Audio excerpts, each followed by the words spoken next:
So I've been working in the workshop now for about a month, and I've completed all the tools that I planned to make. It's difficult now to get some supplies, so I'm going to probably halt carrying on making tools for the actual diatonic harmonica. And I've started making tools now for a pitch pipe. Obviously a pitch pipe, a single blowing, single reed pitch pipe, is just a single note diatonic. I still have to make a reed plate, I still have to make a reed. So that's what I've done. So a pitch pipe contains three parts. This is the outside part here, the tube. Obviously it contains a reed. There's a reed there.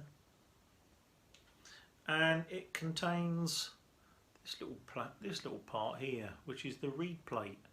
Obviously, if you possibly can conceive 10 of these in a long line, it's a reed plate for a 10-hole diatonic. So I'm now going to go through the process of making this, putting this together, and it's quite a complicated thing. So next time you see a pitch pipe, you may think of the work that goes into making it. So this is how I make it, and this is the first part that I make. So the first process now is to stamp out the reed plate. This is just a sheet of brass. This is 1.3mm thick brass. It's quite tough. You consider that a normal reed plate is about 0.9 of a mil. This is quite a lot thicker than that, and you can see that's the part coming out underneath the tool now. So that's how I made that part. I carried on stamping out a few parts randomly there, as you can see, all over the place. But I did get enough out to make a few of these little pitch pipes. This is the tool that I made. Again, because it's 1.3mm, it needs to be quite hefty.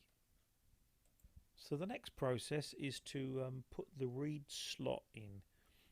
There's a before and after picture, so I'm going to put a single reed slot in there, and for that I made a little tool up. This is my reed slot tool. It's quite a precise tool.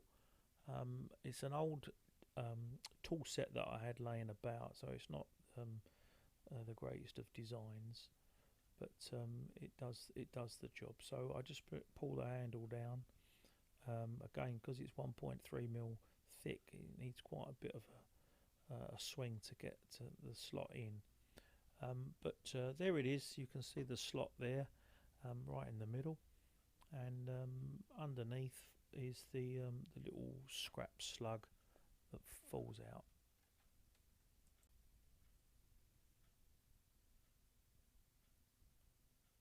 The next stage is to put the rivet hole in the center of the slot, and for that I just made up a very simple little jig underneath my little drill. I was going to make a punch for that, and when I make a diatonic harmonica I shall probably make a punch, but for now just a single hole. I can use my drill, and this little jig just makes sure that the hole is drilled right in the middle of the slot.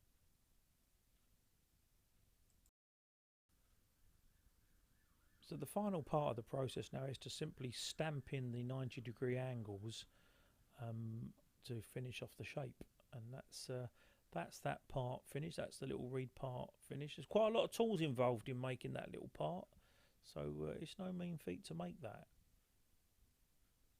Now we turn our attention to the reed itself. I managed to source some 0.3mm phosphor bronze shim, so I'm going to make it out of phosphor bronze.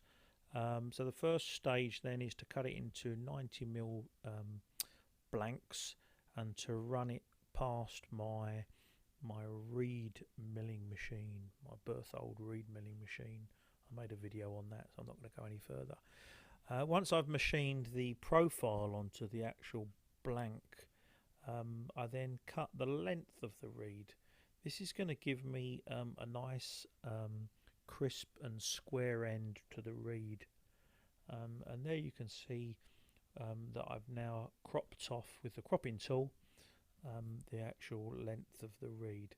I've done a slight modification to the reed press itself.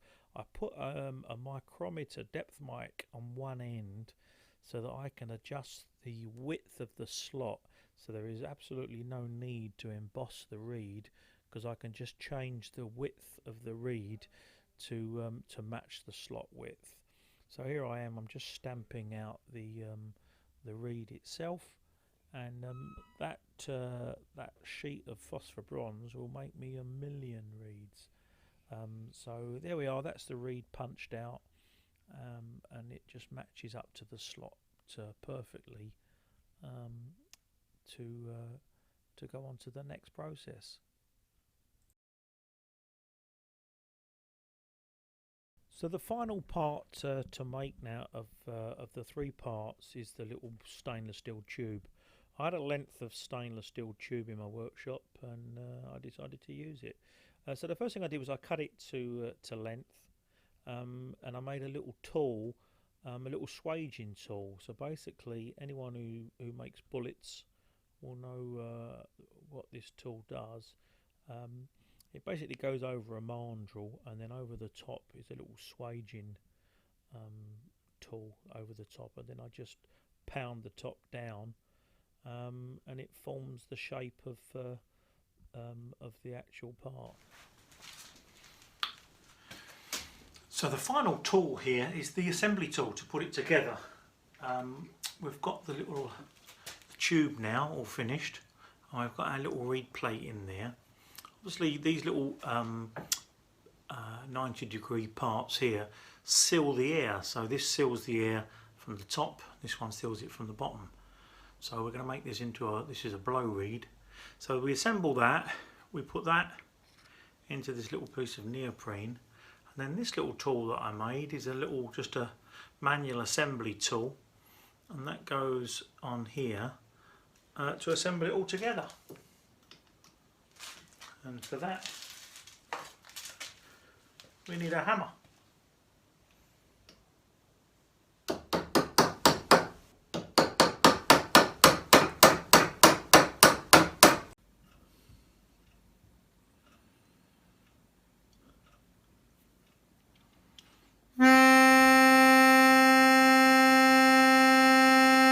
So there we have it. That's how you make a pitch pipe.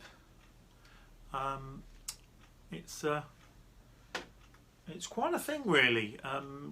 James Erdley made one of these 200 years ago, and I have a full workshop with CNC machines, and I have some very good materials to use, and it was still quite a difficult project to undertake. Obviously we started with the raw materials. This is some stainless tube.